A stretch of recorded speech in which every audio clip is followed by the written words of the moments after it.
Hare Krishna, everybody. Dandavat Pranam. Hare Krishna. Pranam. Hare Krishna, bro. Good to see you. Looks like today we have less people than normally. Yeah, Chatura Mataji, she posted that she cannot attend today. Anyway, just let us quickly summarize what we did last class. We stopped at 9th chapter, Prahlad prayers to Nrsimhadev.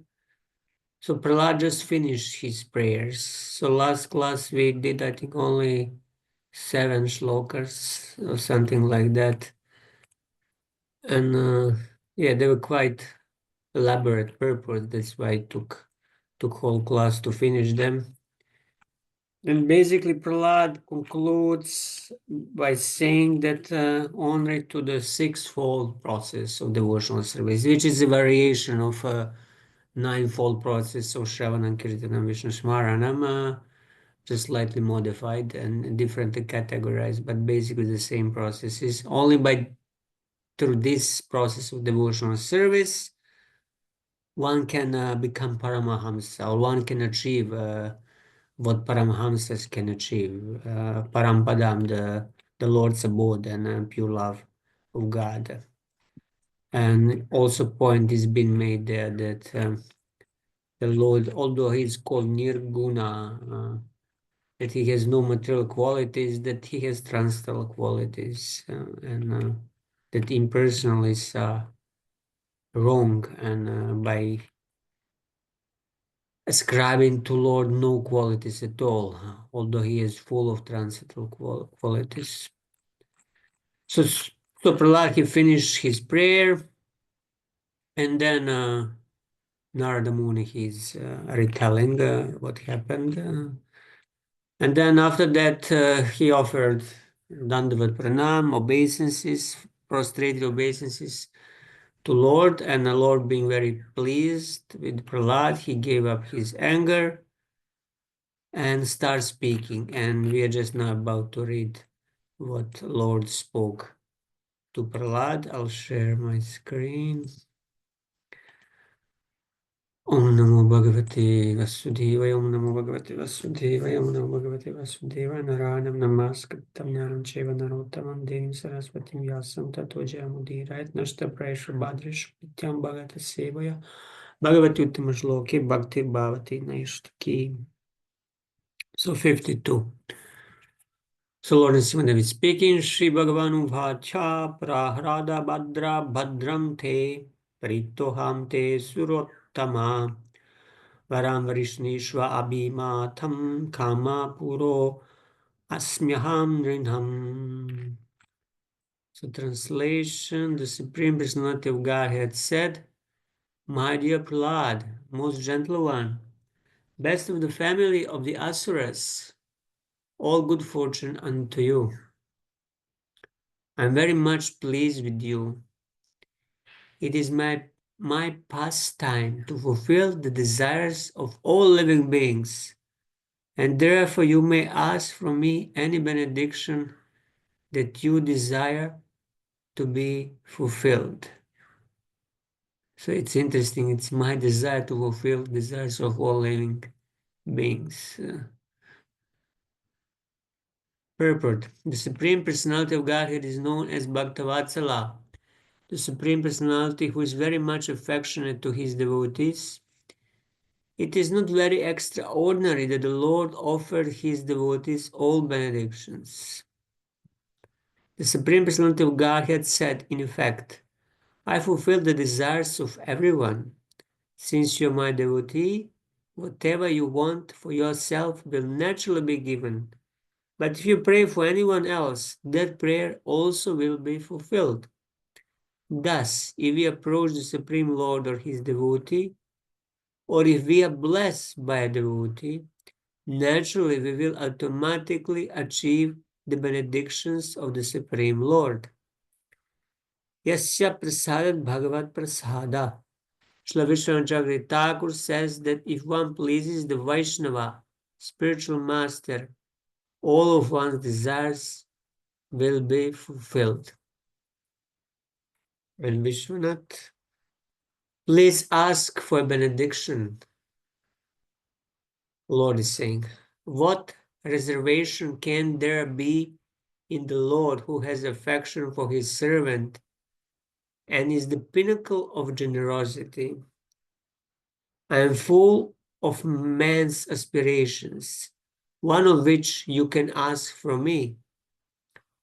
I exist as a river of all goals of human endeavors, and I possess liberation as one of those.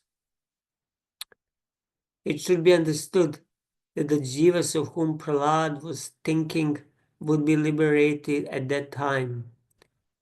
But because of the infinite number of jivas, the universe would then become full of other jivas.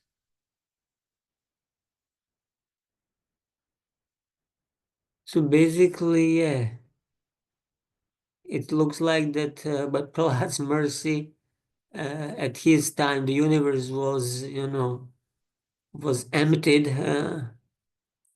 from jivas. They were all liberated, but because there are unlimited number of jivas who are just emanating again and again from the Lord Mahavishnu. Again, immediately in a moment, universe was filled again.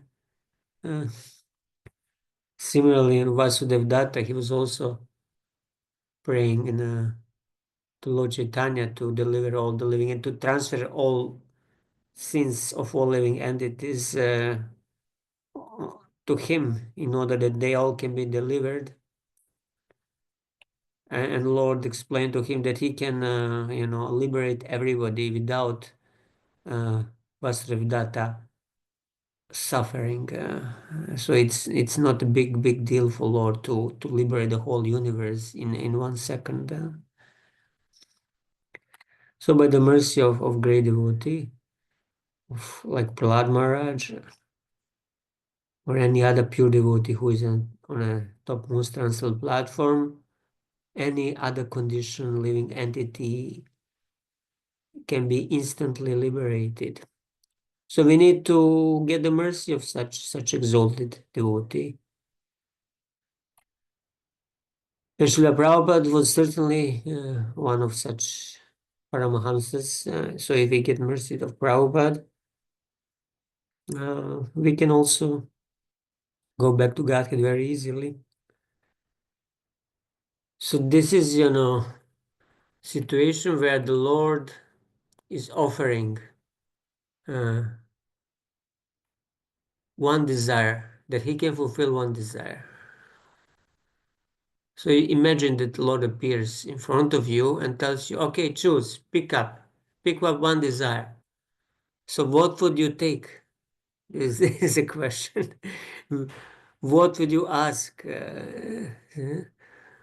Sometimes, it's a three desires, or what was it that Satyavrata Muni and Lord Matsya in the form of fish who told him, you have a three desires. I don't remember very well the story, but the golden fish fulfilling the desires. So just imagine the Lord appears in front of us and asks us to choose the desire. So what would we take? Any idea? To serve him eternally, to Yeah. be Yeah, maybe we would think of something more pragmatic, maybe, you know, to help us fix our problems in life, or, get a better job or whatever. And then later we can get the other things. Now we have to deal with the problems at the hand. Somebody might think. Okay, so yeah, so we can continue. That was a rhetoric question. Of course, everybody, you cannot, tell anybody what to choose. It has to be something really from the heart that he really feels for. And Prahlad felt so much for other living entities. He felt their suffering, and his desire was, to liberate them all. Uh, And for he himself, there is no need actually to pray, because if somebody is so qualified that Lord appears in front of him, naturally he's already liberated just by seeing the Lord.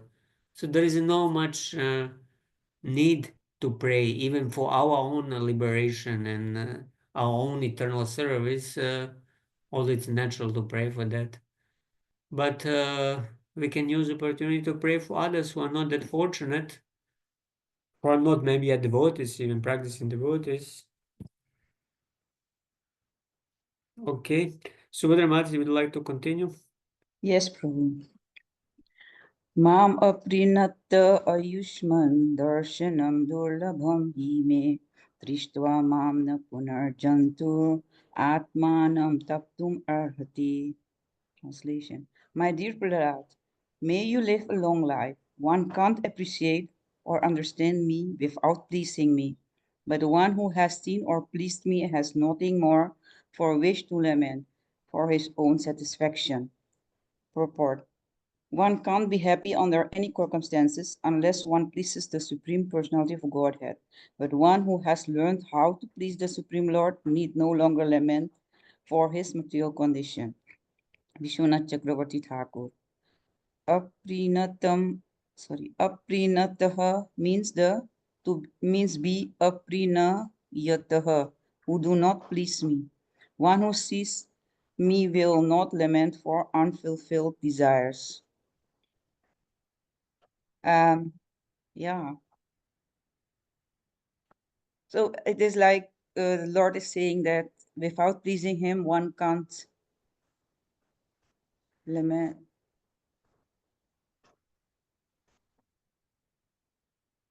Yeah, it's like if you met if you met the richest man in the world and you got nothing, then you would lament. But Lord is not like some of the richest men of this world. If you see him, that means all your desires will be fulfilled. You will never ever again have to desire anything else. Everything you'll have everything materially and spiritually. So meeting the Lord is the topmost achievement in the life, because you will get pure love of God plus everything else you need will be fulfilled. So maybe yeah, one more, because this is one short, very short. You can read one Yes. more. प्रीणन्ति हि अत मां धीरा सर्वभावेन साधवः श्रेयस्काममहाभाग भाग सर्वासाम् अशिष्यां पतिम्. My dear Prahlad, you are very fortunate. Please know from me that those who are very wise and highly elevated try to please me in all different modes of mellows, for I am the only person who can fulfill all the desires of everyone. Word purport. The word dhira, sarva bhavena, do not mean in whichever way you like. Bhava is the preliminary condition of love of Godhead. Asta Tistato bhavastataः प्रेमाभ्युदञ्चति साधकानाम् अयं प्रेम्ण प्रादुर्भावे भवेत् क्रमः. Bhakti-rasa-amrit Sindhu 1.4.16. The bhav stage is the final decision before one reaches love of Godhead.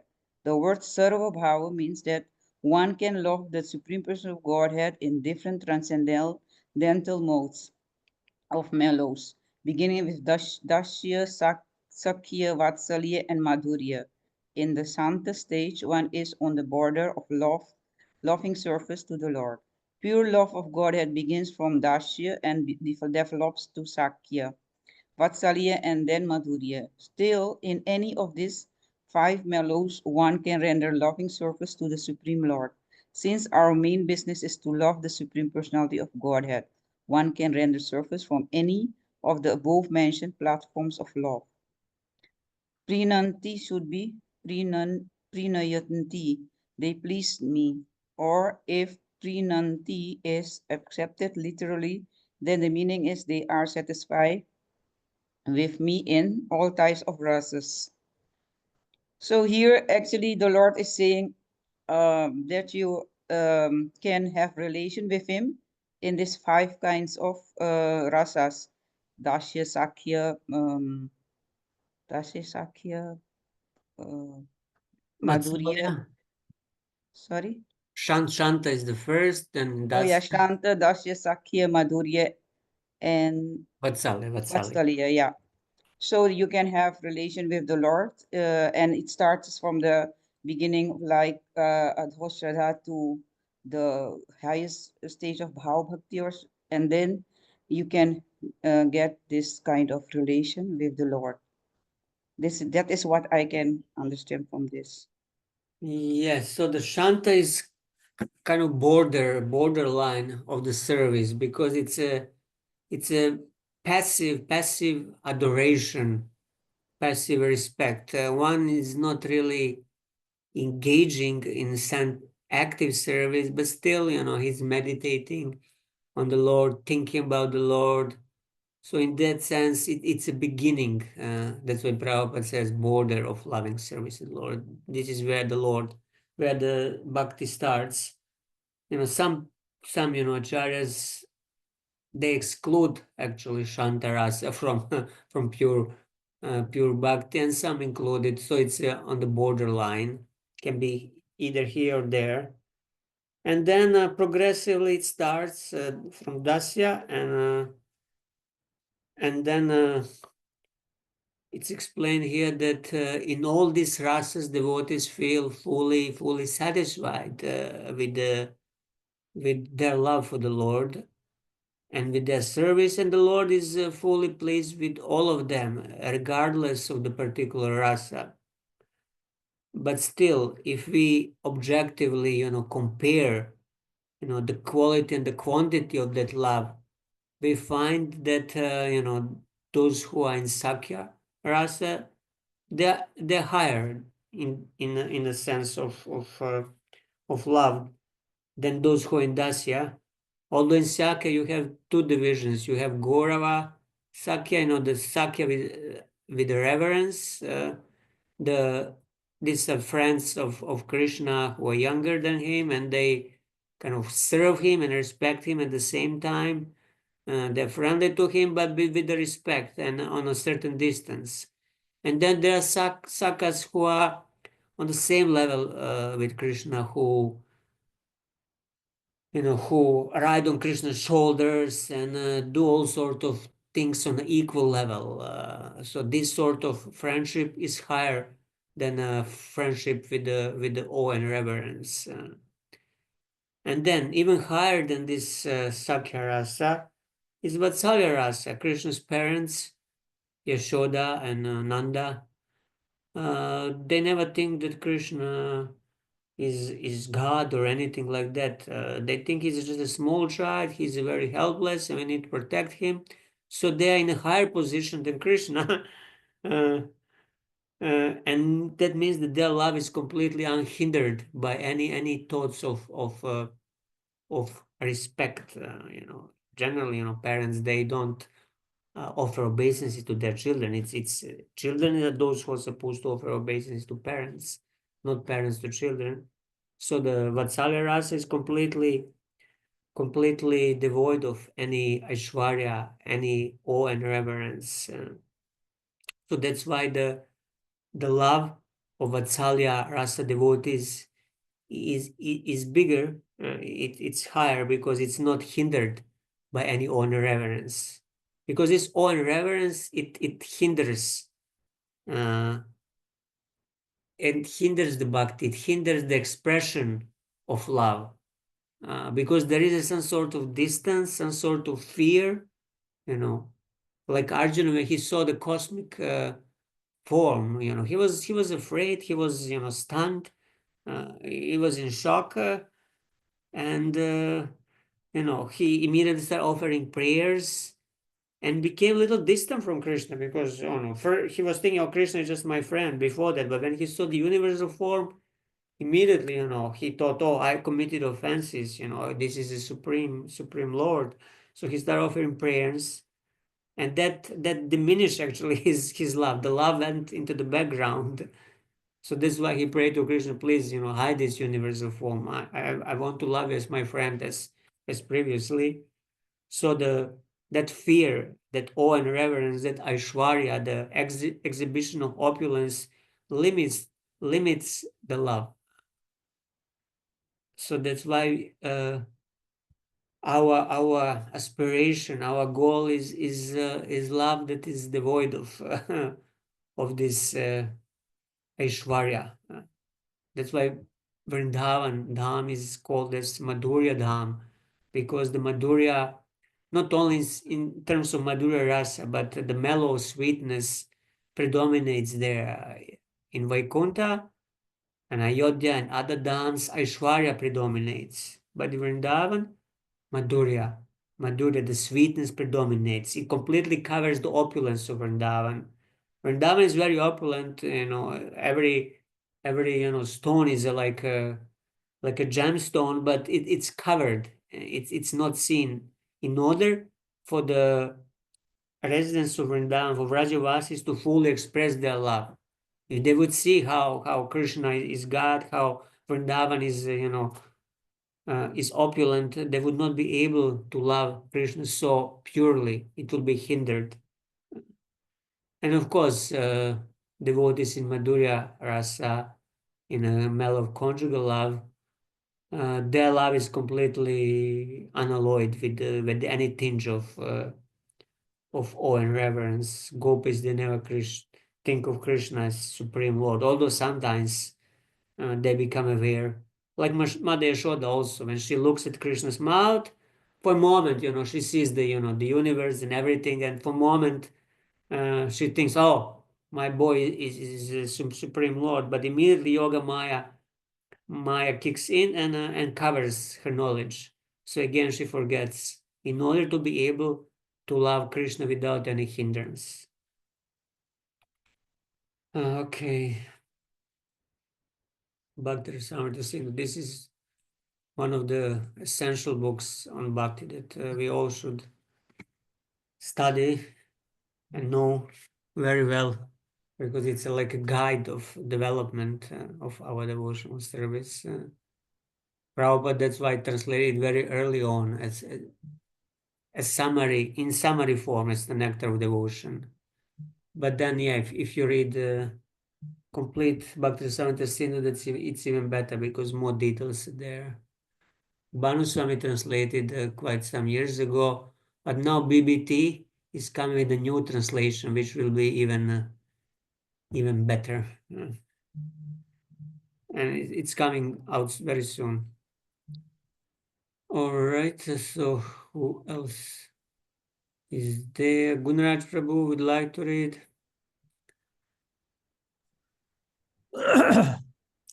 Shri Narada Vacha Evam Pralobhyamanopi Vare Loka Pralobhanai Ekantitvat Bhagavati Naichattan Asurottamaha. Narada Muni said, Prahlad Maharaja was the best person in the family of Asuras, who always aspire for material happiness. Nonetheless, although allured by the Supreme Personality of Godhead, who offered him all benedictions for material happiness, because of his unalloyed Krishna consciousness, he did not want to take any material benefit for sense gratification. Purport. Pure devotees like Prahlad Maharaja and Dhruva Maharaja do not aspire for any material benefit at any stage of devotional service. When the Lord was present before Dhruva Maharaja, Dhruva did not want to take any material benefit from the Lord. Swamin Krutartosmi Varam na Yache. CC Madhya 22.42. As a pure devotee, he could not ask the Lord for any material benefit. In this regard, Sri Chaitanya Mahaprabhu instructed us, Na dhanam, na janam, na sundarim, kavitam va jagadisha kamaye, mama janmani janmanishware bhavatat bhakti ragaitpaki tvayi. CC Antya 20.29, Siksashtaka 4. O my Lord Jagadisha, I do not pray for benedictions by which to achieve material wealth, popularity, or beauty. My only desire is to serve you. Kindly engage me in the service of the servant of your servant. Vishwanath Chakravarti comments, he did not want those things because he was fully dedicated to Lord. Such a person does not want any material benediction. Thus ends the commentary on the 9th chapter of the 7th canto of the Bhagavatam for the pleasure of the devotees in accordance with the previous acharyas.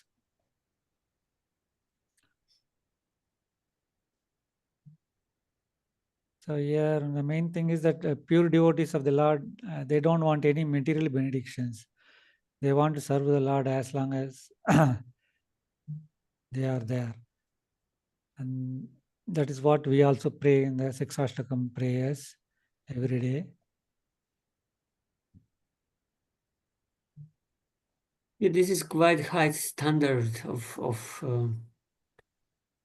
religion, of devotional service, because if you see most of the religions, they have a conception that the God is one who fulfills your desires. The God is there to give you this and that and whatever you pray for, to give you, health, wealth, opulence, whatever your heart desires are. So that's why people perform, religious activities in order to get these benefits. I mean, even in a Vedic paradigm, those who perform karma kanda, they don't even, they worship the demigods, but it's motivated worship because they want some benefit from demigods. And of course, somebody might worship even Krishna or Vishnu and still want material benefits and pray for them. And yeah, Lord may give them or may not give them, depends how lucky you are. If you are lucky, then He will not give them. If you're not that lucky, He will give them, and you might consider that as a luck. But generally, Krishna is a little bit harder on fulfilling the material desires. That's why people go to Lord Shiva and Ganesh and Durga, because they will grant material blessings much easier. And Krishna knows that they're not good for us, so that's why in many cases you see impoverished devotees, uh, because it's for their own good. Otherwise, if they would have all dhanam, jhanam, and sundarim, they would very quickly forget the Lord. But because if they don't have any of these opulences, they are in such position that they have to depend on the Lord. They have to take shelter of the Lord, and it's good for their spiritual life. Otherwise, if they would be all wealthy and enjoying all sort of material enjoyments, it would be difficult to take full shelter of the Lord. Yeah, we don't have. I mean, we might have some, rich devotees here and there, few, but relatively not so many who are really rich.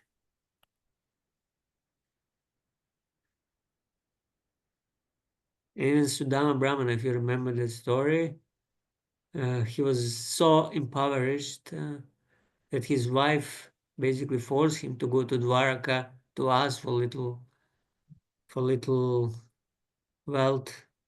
And when he met the Lord, he just couldn't ask anything. He just couldn't. This is the heart of a pure devotee. Because it's such a relationship, it's a loving relationship, and in that loving relationship you cannot, it would disturb the relationship if you, oh Lord, give me money. It sounds really bad, it doesn't sound good.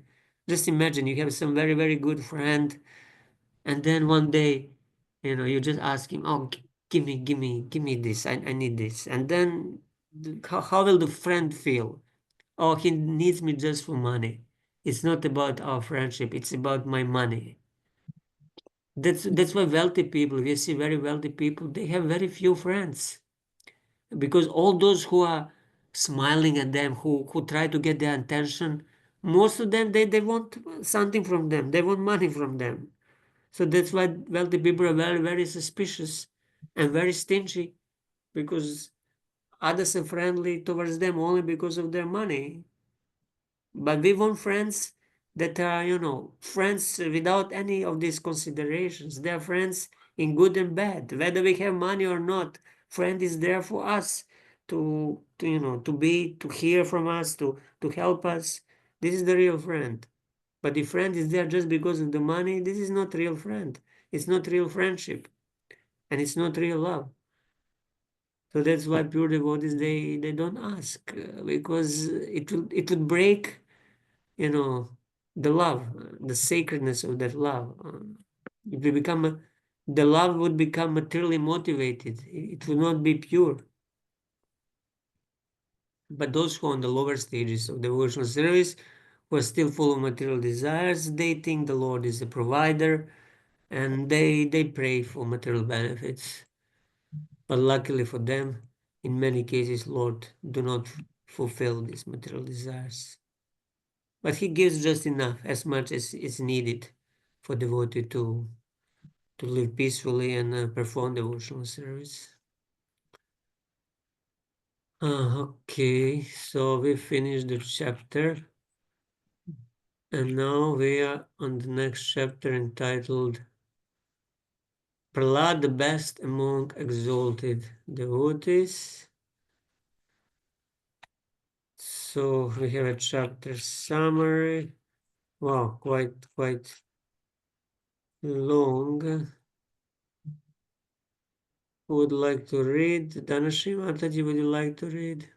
Yes, Prabhu. This chapter describes how the Supreme Personality of Godhead, Nishimadev, disappeared after pleasing Prahlad Maharaj. It also describes a benediction given by Lord Shiva. Lord Nishrimadev wanted to bestow benedictions upon Prahlad Maharaj, one after another, but Prahlad Maharaj, thinking them impediments on the path of spiritual progress, did not accept any of them. Instead, he fully surrendered at the Lord's lotus feet. He said, "If anyone engaged in the devotional service of the Lord prays for personal sense gratification, he cannot be called a pure devotee or a devotee. He may be called only a merchant engaged in the business of give and take. Similarly, a master who wants to please his servant after taking service from him is also not a real master. Prahlad Maharaj, therefore, did not ask anything from the Lord, from the Supreme Personality of Godhead. Rather, he said that if the Lord wanted to give him a benediction, he wanted the Lord to assure him that he would never be induced to take any benediction for the sake of material desires. Exchanges of devotional service for lusty desires are always very prominent. As soon as lusty desires awaken, one's senses, mind, life, soul, religious principles, patience, intelligence, shyness, beauty, strength, memory, and truthfulness are all vanquished. One can render unalloyed devotional service only when there are no material desires in one's mind. The Supreme Personality of Godhead was greatly pleased with Prahlad Maharaj for his unalloyed devotion, yet the Lord provided him one material benediction, that he would be perfectly happy in this world and live his next life in Vaikuntha. The Lord gave him the benediction that he would be the king of this material world until the end of the Manvantara millennium, and that also in this material world he would have the facility to hear the glories of the Lord and depends fully on the Lord performing service to him in uncontaminated bhakti yoga. The Lord advised Prahlad to perform sacrifices through Bhakti Yoga, for this is the duty of a king. Prahlad Maharaj accepted whatever the Lord had offered him, and he prayed for the Lord to deliver his father. In response to this prayer, the Lord assured him that in the family of such a pure devotee as he, not only the devotee's father, but his forefather for 21 generations are liberated. The Lord also asked Prahlad to perform the ritualistic ceremonies appropriate after his father's death. Then Lord Brahma, who was also present, offered many prayers to the Lord, expressing his obligation to the Lord for having offered benediction to Prahlad Maharaj. The Lord advised Lord Brahma not to offer benedictions to Asuras, as he had to Hiranyakashipu, for such benedictions indulge them. Then Lord Nishrimadev disappeared. On that day, Prahlad Maharaj was installed on the throne of the world by Lord Brahma and Sukracharya. Thus, Narada Muni described the character of Prahlad Maharaj for Yudhishthir Maharaj, and he further described the killing of Ravana by Lord Ramachandra and the killing of Sishupal and Dantavakra in Dwapara Yuga. Sishupala, of course, had merged into the existence of the Lord and thus achieved Sayuya Mukti. Narada Muni praised Yudhishthir Maharaj because the Supreme Lord Krishna was the greatest well-wisher and friend of the Pandavas and almost always stayed in their house. Thus, the fortune of the Pandavas was greater than that of Prahlad Maharaj. Later, Narada Muni described how the demon Maya Danava constructed Tripura for the demons, who become very powerful and defeated the demigods. Because of this defeat, Lord Rudra, Shiva, dismantled Tripura. Thus, he became famous as Tripurari. For this, Rudra is very much appreciated and worshipped by the demigods. This narration occurs at the end of the chapter. Okay, we can go immediately to the verse. You don't need to summarize the summary. No. So, Srinarada Uvacha Bhakti Yogasya Tatsarvam Antaryataya Bhakaha Manya Manu Rishikesham Smayamana Uvachaha. The saint Narada Muni continued. Although Prahlad Maharaj was only a boy, when he heard the benedictions offered by Lord Nishimadev, he considered them impediments on the path of devotional service. Thus, he smiled very mildly and spoke as follows. Material achievements are not the ultimate goal of devotional service. The ultimate goal of devotional service is love of Godhead. Therefore, although Prahlad Maharaj, Dhruva Maharaj, Ambarish Maharaj, Yudhishthir Maharaj, and many devotee kings were materially very opulent, they accepted their material opulence in the service of the Lord, not for their personal sense gratification. Of course, possessing material opulence is always fearful because under the influence of material opulence, one may be misdirected from devotional service.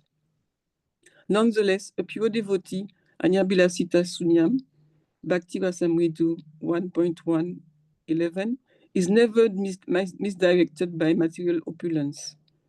On the contrary, whatever he possesses, he engaged 100% in the service of the Lord. When one is allured by material possession, they are considered to be given by Maya. But when one uses material possession fully for service, they are considered God's gifts or facilities offered by Krishna for enhancing one's devotional service. Okay, Vishvanath Chakravarti Thakur, the 10th chapter describes how the Lord gave benediction to Prahlad and then disappeared, and also tells how Shiva, on the order of the Lord, burned Tripura. Tatsarvam means everything concerning the benedictions. Prahlad smiled, he thought, tempting an ignorant boy, the Lord is testing me. The Saint Narada Muni continued. Although Prahlad Maharaj was only a boy, when he heard the benedictions offered by Lord Nishrimadev, he considered them impediments on the path of devotional service. Thus he smiled very mildly and spoke as follows. We already read this. This is, I just scroll back for you to summarize. Okay, it is underlined here that material Prahlad Maharaj is explaining how he is not interested at all in material possessions, but what is anchoring for is the love of God, and it is much more enlivening for him to receive that love from God instead of material possession. And I don't really know what is Tripura, but it is symbolically a place of material enjoyment. I don't know exactly. Tripura, even there is a, place in India. Is it a state? It's a state in India, actually, northern eastern state in India, called Tripura. So the Lord somehow it's connected to Lord Shiva, and we will hear about that later, how he destroyed that Tripura in ancient times. And at present, there is a state in India called Tripura. Okay. So Prahlad Maharaj is really giving us a lesson about the real happiness. We are not. We don't have to. He is not interested about. He is not interested about this sort of wealth, material wealth, but he really wants everyone to follow the path of love of God, which is very very is preferable to he's not interested anyway. So we can see this as an example if we want to follow the path of happiness, real happiness. Okay, this is what I see. Thank you. So Prahlad Maharaj, he was a king, Dhruva Maharaj, Ambarish Maharaj, Yudhishthira Maharaj, they had great opulence. But because they were pure devotees, they never used any of those opulence they possessed for their own personal sense gratification, but used everything in the service of the Lord. So that's why the Lord was confident to give them all this opulence, because he knew they will not, fall prey to it. They will not be bewildered and misguided, because they were the topmost devotees. But if the Lord would give such opulence to some neophyte, new devotee who is still full of anarthas, material desires, that opulence would definitely serve as something that would be obstacle in that devotee's life. I know one devotee who was brahmachari, good preacher in close by country, actually close to India, in the south, and distributed a lot of books, and was running a preaching center, small temple. And then one day it happened that his father passed away, so he had to go back to Europe. And then it happened that he inherited, after the death of his father, he inherited some house and some money. and that was cause of his fall down because somehow he, as they say in previously, blooped. He broke the principles. He immediately got a girlfriend, and all the bad habits that he had many years ago returned, and drugs and things like this. And somehow that wealth, although it was small comparatively, but still it was enough for him to go away from devotional service. So it's a dangerous. So we should not hanker for more than we have. We have exactly as much as we need and as much is safe. If we would have more than we have at present, it certainly could become an obstacle. Although Yeah, many people think, oh no, if I would become wealthy, I would build a temple for Krishna, I would do this, I would do that. Yeah, tell me about that. People think now, but once they have that wealth, who knows what they're going to do? You cannot trust people who has material desires in their hearts, because the wealth can completely, bewilder you. yeah. Well, So Prabhu, I I was thinking also when I was reading, I just one idea came to my mind just now. When we have wealth, we are guided. If we are sharing with the Lord, there is if we say it's for the Lord, we should really think sincerely it is for the Lord. So that is also help us to grow spiritually. But this is very difficult to do. Sometimes we say it is for the Lord, and it is not so easy to separate oneself from our material wealth. yeah, unless one has a pure heart, it's very difficult. We can say by words, but actually, what what is our real motivation? Krishna from the heart will know. Uh, who was that? Rupa Goswami. When he was a minister, he had a lot of wealth, and then he wanted to renounce everything, and he gave practically all the wealth away. 50% he gave to the Brahmanas and Vaishnavas, 25% he gave to family members, and 25% he kept for emergency purposes that was used by Sanatana Goswami to get out of the jail. And basically, when they came to Vrindavan, they had nothing, zero money, absolute beggars. And actually, then their real devotional service started. So you can wonder, but if they stayed ministers, wealthy, people, they could have done so much for Krishna. They could have built temples. They could have, propagated Krishna consciousness. So why they gave up all this wealth if they could have used it in Krishna service? Mhm. Anybody has any idea? Shailesh Prabhu, maybe? Why they gave up all this wealth? Because it will be an impediment. Because otherwise they will not develop the pure devotional love for Krishna, and they will be not depending on Krishna.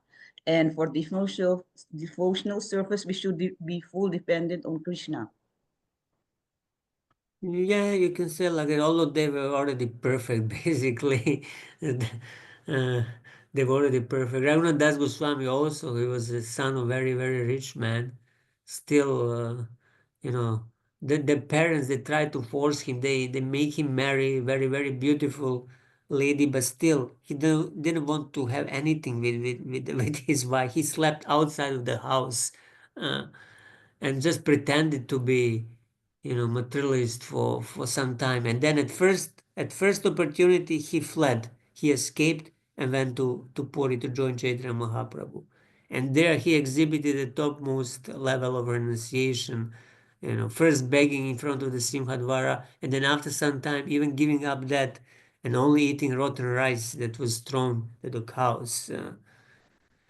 So the answer why the Goswamis like Rupa and Sanatan and Raghunath Das Goswami, why why they gave up their great wealth and didn't use that wealth in Krishna's service is because as renunciates without any money, they achieved much more than a wealthy person would be able to achieve. Wealthy person would be able, to build a few temples here and there, may distribute a lot of literature, this and that. But what Rupa and Sanatan did, they wrote tons of books of Bhakti Shastra, book on the devotional service. Books that we are using nowadays, that the generations of Vaishnavas are using. Plus, they discovered, they excavated all the holy places of Krishna's pastimes in Vrindavan. And they lived by example to show the example to all the future Vaishnavas how actually to perform pure devotional service. They would not be able to do this as, rich family man who would have to do, business and so many material activities. So in order to set the example for the future generation of Vaishnavas, in order to write all the devotional scriptures and literature, which again, they would not have a time if they were family grihastas, wealthy grihastas who would need to manage, the kingdom and so many things. When would they have a time to write the books? And how would they also excavate all the holy places? And but even if you assume that they could do this while being wealthy and a family man, then other devotees in the future, they would say, well, they could have done this because they had so much money. So for them, it was not a problem, to be such high level devotees. But no, they wanted to show by example that for devotional service, you don't need any money. That you can be completely, poor beggar, and still you can be pure devotee of the highest order. So that's why for them it was more beneficial to leave all their wealth, all their positions in the kingdom of Nawab Hussain Shah, and become, renunciates in Vrindavan. Through this, they executed much more important tasks than they would be able as ministers of the king and wealthy grihastas. They were actually never married. They were, lifelong brahmacharis. Okay. So Shailesh Prabhu, would you like to continue? Yes, Prabhu. You do the Sanskrit for me? Yes. Shri Prahlada Vacha. Mamam pralobhaya bhayotpatya Saktamakhameshu tarvarae tatsanga bito nirvino mumukshu stvam upashrita. Translation. Prahlad Maharaj said, My dear Lord, O Supreme Personality of Godhead, because I was born in an aesthetic family, I am naturally attached to material enjoyment. Therefore, kindly do not tempt me with these illusions. I am very much afraid of material conditions, and I desire to be liberated from the materialistic life. It is for this reason that I have taken shelter of your lotus feet. Purport. Materialistic life means attachment to the body and everything in relationship to the body. This attachment is based on lusty desires for sense gratification, specifically sexual enjoyment. Kamis taistar rita jnana. When one is too attached to material enjoyment, he is bereft from all knowledge. Rita jnana.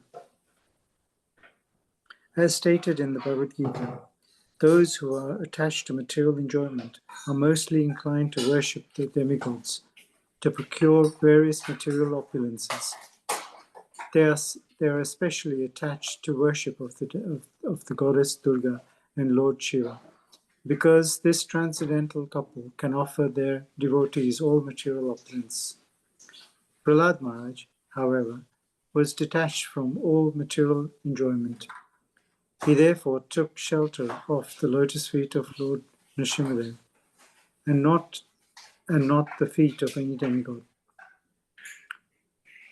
It is to be understood that if one really wants release from this material world, from the threefold miseries, and from Janma, Mrityu, Jara, Vyadhi, birth, death, old age, and disease, one must take shelter of the Supreme Personality of Godhead. For without the Supreme Personality of Godhead, one cannot get release from materialistic life. Atheistic men are very much attached to the material enjoyment. Therefore, if they get some opportunity to achieve more and more material enjoyment, they take it. Prahlad Maharaj, however, was very careful in this regard. Although born of a materialistic father, because he was a devotee, he had no material desires. Anya Bilashya Sunya Sita Shunya. Vishwanath Chakravarti Thakur. By my nature, Utpatya, I am attached. Do not lure me by offering benedictions. Fearing association with desires, I desire liberation from those desires. So, summary, I think we broadly summarized it in the previous section, and actually I was going to add the same, that's now been summarized here, is that Acharyas also perhaps were not desirous of any wealth, because there is, in the Gita, Krishna says that a learned man sees gold and stone with the same eye. So the value of material, so-called material wealth, is of no value to a spiritually enlightened person. And here, Prahlad Maharaj is wishing for the same, no materialistic desires, just spiritual. I guess that's the summary. Yeah. Thank you, Bruce. So, to me, this don't not tempt me. This caught my attention, because these material things in the form of wealth and high birth, knowledge, and beautiful women, they're all temptations, an obstacle on the path of self-realization. It's a temptation, if something very nice is put in front of you, like big wealth or a beautiful woman, who would be able to say no unless he's really, really completely detached and completely, absorbed in devotional service, that he already conquered all material desires. This is very high level. But even such devotee, he doesn't want to be tempted, because in his humility, he fears that in proximity of these objects of sense gratification, he might be tempted to fall down and leave the devotional service.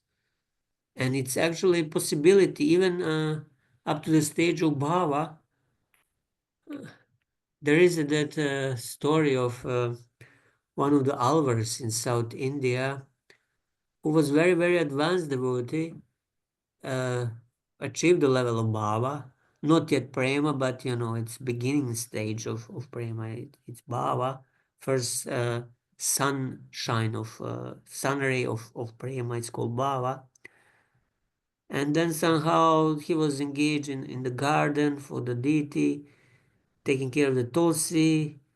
And then there were these two sisters, beautiful ladies. They noticed him, how he was completely oblivious. And that lady, who was a kind of public courtesan or something, and she felt offended that he didn't pay any attention to her. So she made a bet with her sister that just give me 2 weeks, and I will turn his mind. And they made a bet, and this lady somehow came to the garden there, and there was a big rain, and then she knocked on the door of that Alvar, and out of compassion, because there was a great storm, he let her in of the shed, and then there, he had to let her lie on the bed because she was a lady, and he lied on the floor, and this is how actually he fell down. At a certain point in the night, she came to him, and it was end of his, he became completely mad after her, and she dragged him out, and he was running after her, and although he achieved very high stage of Bhava, but not yet Prema, so temptation was there, and he fell for it. Of course, later Lord Ranganath, he saved his devotee, he taught him a good lesson, and he was reinstated in devotional service. But for some time he was under illusion, because he was in a close proximity of of a lady, which was the greatest object of sense enjoyment, and he was not enough careful to stay away from her. So sometimes we think, oh, it's not a problem for me. I'm so renounced. But if temptation is there, better we don't play with the fire. One should not play with the fire. Also, wealth is a temptation. And sometimes we see, devotees doing so-called, stock market or crypto market trading and this and that, trying their luck, trying, to get some wealth in an easy and quick way. And I heard of few devotees who, one apparently he earned $10 million very quickly, and then he lost everything. And in the next market cycle, he lost everything. And quite a few stories like this. So that's why gambling is forbidden, because one is tempted by material wealth by engaging in gambling. Similarly as the illicit sex. That's why we have these principles given to us by Srila Prabhupada. We do not want to be tempted by material objects, because they're dangerous. Okay, so we went through the cycle of everybody read. Okay, I'll read now. Bhritya Lakshana Jigyasur Bhaktan Kameshva Chodayat Bhavan Samsara Bijeshu Hridaya Grandishu Prabhu. Translation. O my worshipable Lord, because the seed of lusty desires, which is the root cause of material existence, is within the core of everyone's heart, you have sent me to this material world to exhibit the symptoms of pure devotee. Purport. Bhakti Rasamrita Sindhu has given considerable discussion about Nitya Siddha and Sadhana Siddha devotees. Nitya Siddha devotees come from Vaikuntha to this material world to teach, by their personal example, how to become a devotee. The living entities in this material world can take lessons from such Nitya Siddha devotees and thus become inclined to return home back to Godhead. A Nitya Siddha devotee comes from Vaikuntha upon the order of the Supreme Personality of Godhead and shows by his example how to become a pure devotee. Anyabhilashita Shunyam. Bhakti Rasamrita Sindhu. In spite of coming to this material world, the Nitya Siddha devotee is never attracted by the allurements of material enjoyment. A perfect example is Prahlad Maharaj, who was Nitya Siddha, a Mahabhagava devotee. Although Prahlad was born in the family of Hiranyakashipu, an atheist, He was never attached to any kind of materialistic enjoyment. Desiring to exhibit the symptoms of a pure devotee, the Lord tried to induce Prahlad Maharaj to take material benedictions, but Prahlad did not accept them. On the contrary, by his personal example, he showed the symptoms of a pure devotee. In other words, the Lord himself has no desire to send his pure devotee to this material world, nor does a devotee have any material purpose in coming. When the Lord himself appears as an incarnation within this material world, he is not allured by the material atmosphere, and he has nothing to do with material activity. Yet by his example, he teaches the common man how to become a devotee. Similarly, a devotee who comes here in accordance with the order of the Supreme Lord shows by his personal behavior how to become a pure devotee. A pure devotee, therefore, is a practical example for all living entities, including Lord Brahma. Vishwacharya Thakur. Do I actually tempt my devotees? No. You simply show the world the high steadiness of your devotees. Your intention is to show the quality of your devotee when you say to him, why do you not accept the benediction I offer? O Lord, most capable, since you are omniscient, you do not need to know anything, and you cannot be curious. Rather, you are making everyone else know. So here, it's actually not Lord's intention, as Vishnu Thakur explains, to tempt the devotee, because he knows the devotee, he is pure devotee, like Prahlad Maharaj, is not interested in this. But he wants to show example to all of us how the pure devotee acts when he is offered material temptations. That's why we have all this Prabhupada explaining the sadhana siddhas and nitya siddha devotees.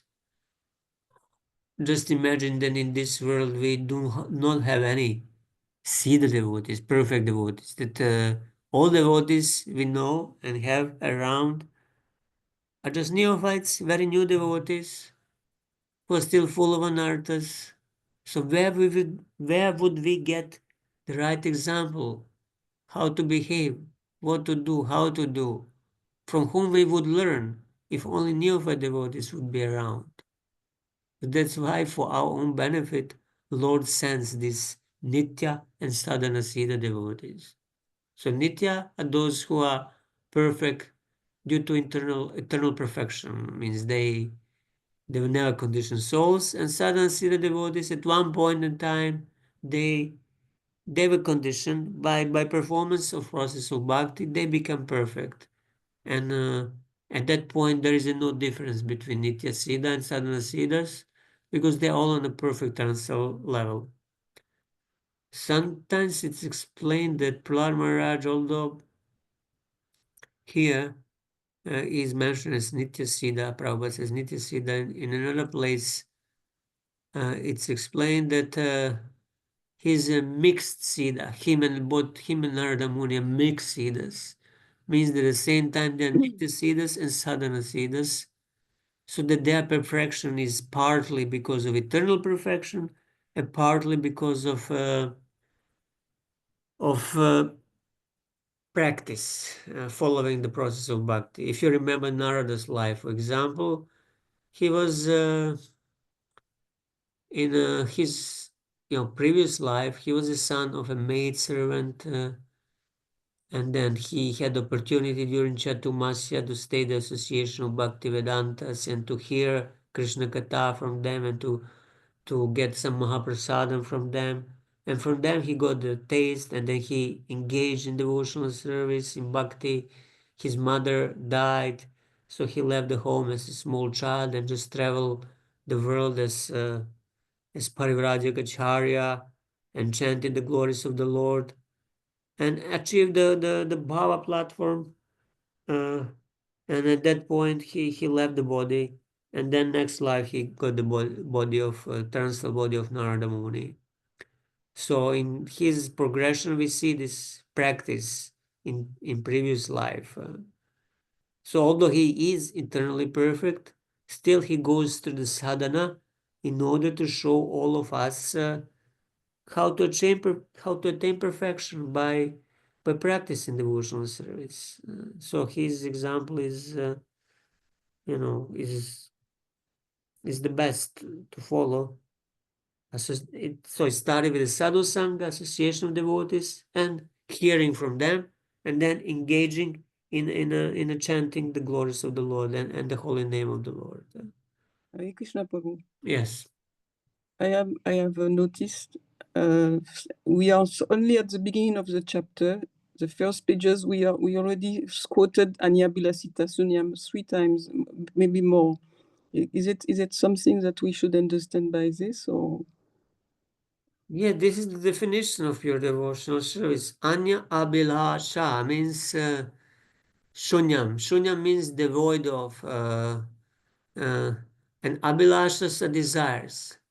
So the bhakti, the Uttama bhakti, has no other desires. The only desire in a pure devotional service is to please Krishna, to love, serve, and please Krishna.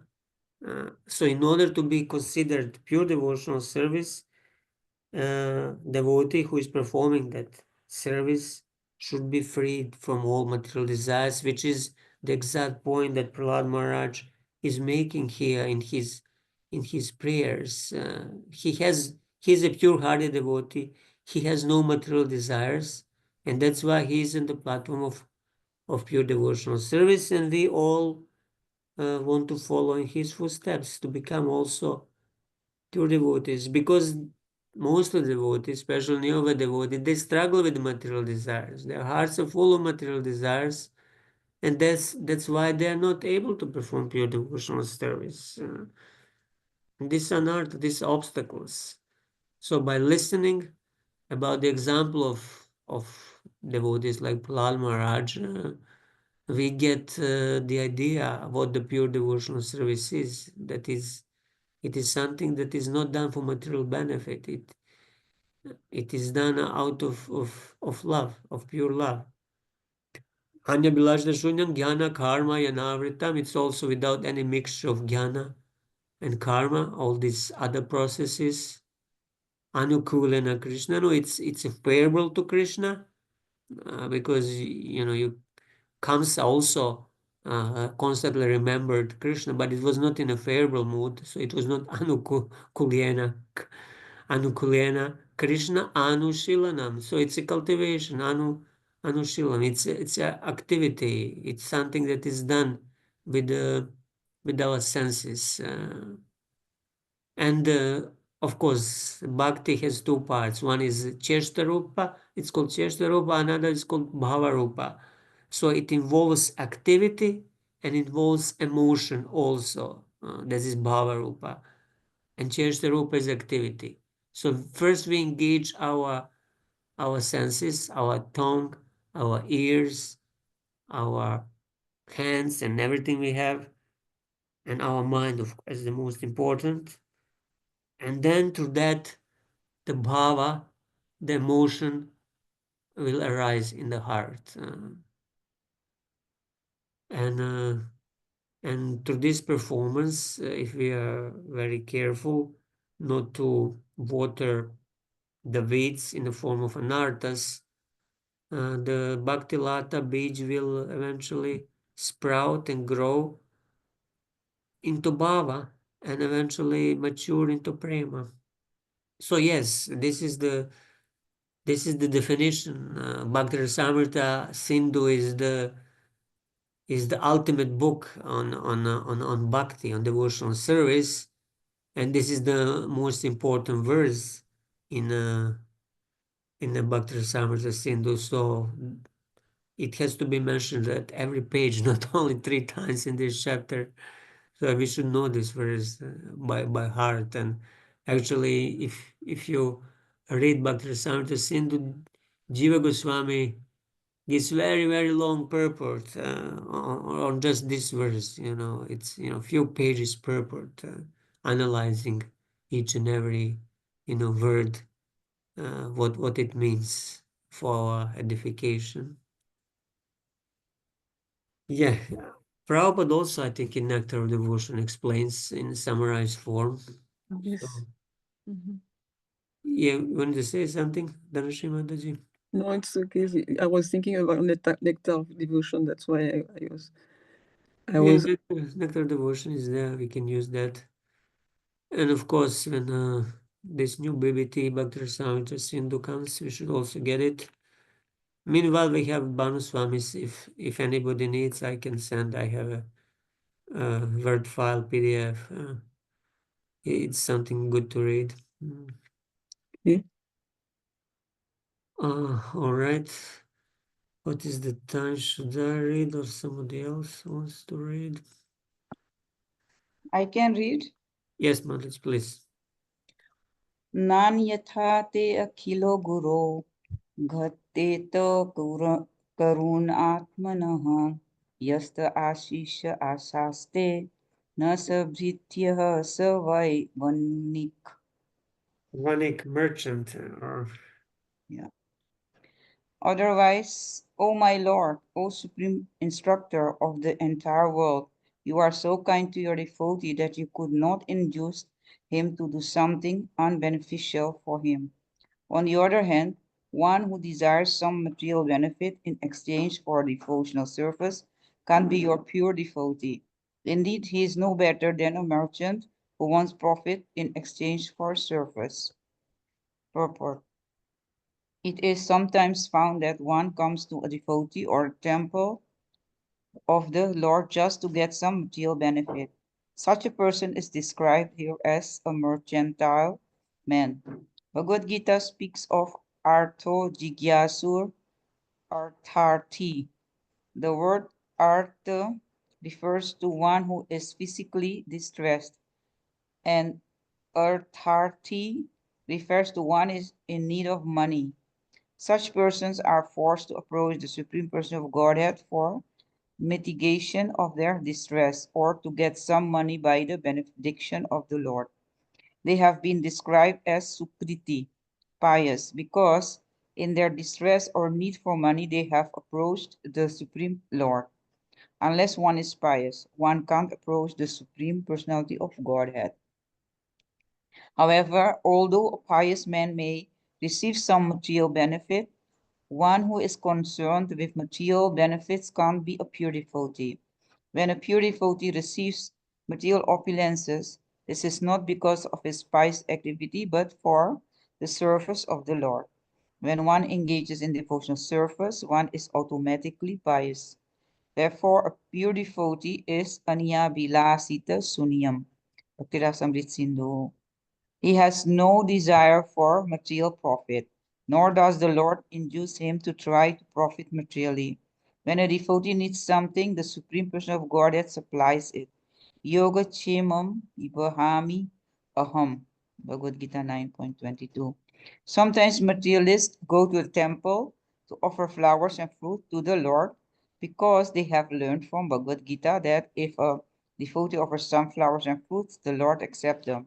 In Bhagavad Gita, the Lord says, Patram Pushmam Phalam Toyam Yome Bhaktya Prayachati Tat Aham Bhakti Apaharitam Asnami Prayatatmana. If one offers me with love and devotion a leaf, a flower, fruit, or water, I will accept it. Thus, a man with a mercantile mentality thinks that if he can get some material benefit, like a large amount of money, simply by offering a little fruit and flower, this is good business. Such persons are not accepted as pure devotees because their desires are not purified. They are still mercantile men, even though they go to temples to make a show of being devotees. सर्वोपाधि विनिर्मुक्तं तत्परत्वेन निर्मलं. Chaitanya Charit Amrit Madhya Leela 9, chapter 1970. Only when one is fully freed from material desires can one be purified, and only in that purified state can one serve the Lord. Rishikena Rishikesha Sevanam Bhaktir Uchyate. This is the pure devotional platform. O Guru of the world, you teach for everyone's benefit, including that of Brahma, Shiva, and others. Tell me the qualities of the devotee. I will tell you the qualities of the master and the servant. T stands, T, T, T stands for, oh, T stands for Tvataha, from you. He who desires from you is a merchant, giving you a leaf, flower, or food. He wants to have the wealth of Brahma or Indra, or become the professor or processor of elephants, horses, and chariots. So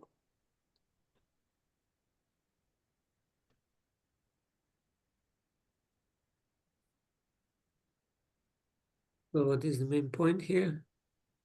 here is so that we should, if we ask for material things, a benediction, if we like I'm giving you flour and fruit, or I giving such money, and then you give me wealth or a car or whatever. So it's kind of exchanging. People who are kind of dealing with the Lord, like I am doing this and you do this to me, then this is not pure devotion.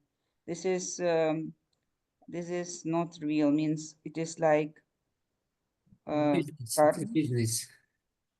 Yeah, they are doing business with the Lord. Yeah, and that Lord is not accepting them as pure devotees.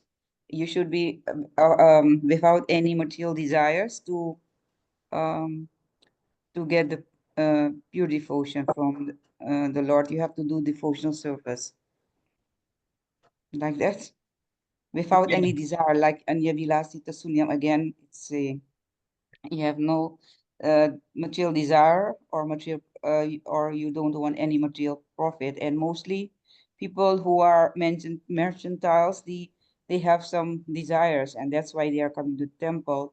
Or some people they are distressed, then they come to the temple, or they want money.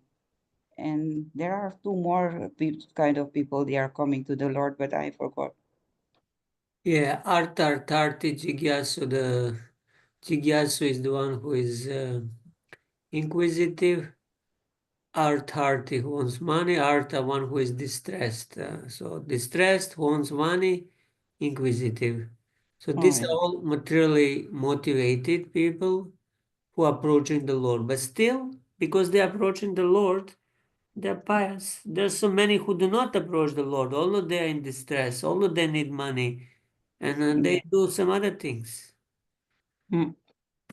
So if you go to Vrindavan, every day hundreds of thousands of people are coming to the temples. They go to, what are the big temples? ISKCON is not even that big comparing to, what is that name? Prem Mandir and other mandir close to Lord Bazaar. They go there, they make offerings, they pray for material benefits, or sometimes, Bhakya, Bhakya Bihari temple. yeah, Banki Bihar, yeah, to Banki Bihar they go. And it's, Vrindavan became, like because of traffic jam, it's impossible because these people are coming in millions. So they're all, little pious. They're pious because they're coming to Vrindavan and they're coming to Krishna and they have some faith. Also to Govardhan, for Govardhan Parikrama, sometimes on a Guru Purnima day, these are millions of people going around Govardhan praying for material benefits. Sometimes you see them doing Dandavat Parikrama, whole family. Once I met one family from Mathura, and he told me, "Oh, I'm a businessman from Mathura, and I know if I do this Govardhan Parikrama, Dandavat Parikrama, which takes maybe 2 weeks, my business will really, really prosper." So they have faith, but they want material things. So they're Sukriti, they're pious, but they're not pure devotees. They're motivated devotees who want to enjoy material world, and they see the Lord as the provider, one who will give them, and they see devotional service as a business. They give something to the Lord. They do some endeavor, make some offering, some puja, some yagya, parikrama, uh, and then they get what they want, Muslim money and other things they pray for. So, I mean, Lord, He accepts, but He's not the most satisfied with this. It's not real love, It's a business. It's just a trade. Uh, so the main point here, we should not become such a vanik, such a trader, such a merchant who just wants some profit, because it's not real love. It's not real service. It's not real bhakti. It is just a show of bhakti for material purposes. So somehow we should go beyond this level of wanted profit from devotional service, wanted Lord to give us something material, which is not easy when the heart is full of material desires. That's why one has to become detached and advanced. But renunciation will come naturally as the byproduct of advancement in devotional service. Vairagya Vidya, Nija Bhakti Yoga. They come as byproducts of developing pure devotional service. Okay, so Well, maybe can I just say, I yeah. presume it wouldn't be correct to say it's not devotion. It's just a very lower grade of devotion, no? Because there are grades of devotion, and it's a lower state of devotion. It's not, because there are devotees who can genuinely ask for Krishna if you so desire, because it is better to ask for Krishna than to ask anybody else. No. Yeah. It's a bhakti.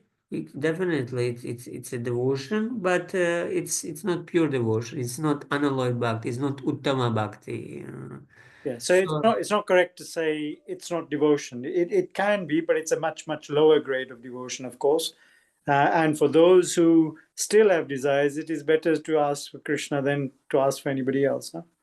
yeah, definitely, it's much better. I mean, there is that verse, akama sarva kama va, whether one has no material desires, akama, or sarva kama, or he desires moksha kama. Akama sarva kama va, moksha kama udharadi. They're all udharadi. They are very generous. They are very, broad-minded. So whether one has all desires or no desires, Tivrena Bhakti Yogena, he should, with the one pointed uh, mind, worship Tivrena Bhakti Yogena, Yajita Purusham Param. He should worship the Supreme Lord with the one pointed bhakti, whether he has the heart full of desires or no desires. So it's recommended for everybody. So even if we are on the lower stage of devotion, even if we approach Krishna praying for something, that's not condemned. But after some time, we are supposed to come to the higher stage. It's not that we should remain a merchant and till the end of life just pray for material things. Then it becomes little distasteful if we stay on that merchant trader level who just wants material benefits. Like we've seen, in Christianity, people pray, give us our daily bread, this and that, and basically just whole life stay on that level that the God is a provider. For the beginning, it is okay because we are approaching God, but we should not stay on that level if we want pure love to develop. Otherwise, the love will not develop. We will stay eternal neophytes, and yeah, we will be pious. We might have material things, but we will never have a pure love of God. We'll never go back to Krishna in this way. We'll stay in material world and do our karma kanda, uh, or yeah, or whatever it is. So yes, Prabhu, it is some sort of bhakti, but it's not pure bhakti. It's not uttama bhakti. That's why Rupa Goswami in Bhakti Samrita Sindhu, he wants to be clear what uttama bhakti is. That's why he's given this definition of uttama bhakti, the highest bhakti. That implies that there are other sorts of bhakti that are not uttama, that are, you know, lower grades of bhakti. Okay, so should maybe we read one more. Dhanashri Mataji. Yes, Prabhu. Yes, I will do. Text 710.5. Asasanu navai britya samini asisa atmana naswami brityataha swamyam ichana yurati chasishaha. A servant who desires material profits from his master is certainly not a qualified servant of pure devotee. Similarly, a master who bestows benedictions upon his servant because of a desire to maintain a prestigious position as master is also not a pure master. As stated in Bhagavad Gita 7.20, Kamaista istair vita kyanaha prapadyante niya devataha. Those whose minds are distorted by material desires surrender unto demigods. A demigod cannot become a master, for the real master is the supreme personality of Godhead. The demigods, to keep their prestigious positions, bestow upon their worshippers whatever benediction the worshippers want. For example, once it was found that an Ashura took a benediction from Lord Shiva, by which the Ashura would be able to kill someone simply by placing his hand on that person's head. Such benedictions are possible to receive from the demigods. If one worships the Supreme Personality of Godhead, however, the Lord will never offer him such condemned benedictions. On the contrary, it is said in the Srimad Bhagavatam 10.88.88, Yasyayam Anugriya Manami Harisye Taddanam Shanai. That means the Lord takes away dhana. Gradually he takes away his wealth. If one approaches the Lord takes away his wealth. Okay. Yes. Thank you, Prabhu. If one is too materialistic, but at the same time wants to be a servant of the Supreme Lord, the Lord, because of his supreme compassion for the devotee, takes away all his material opulences and obliges him to be a pure devotee of the Lord. This is what you just said. Prahlad Maharaj distinguishes between the pure devotee and the pure master. The Lord is pure master, the supreme master, whereas an unalloyed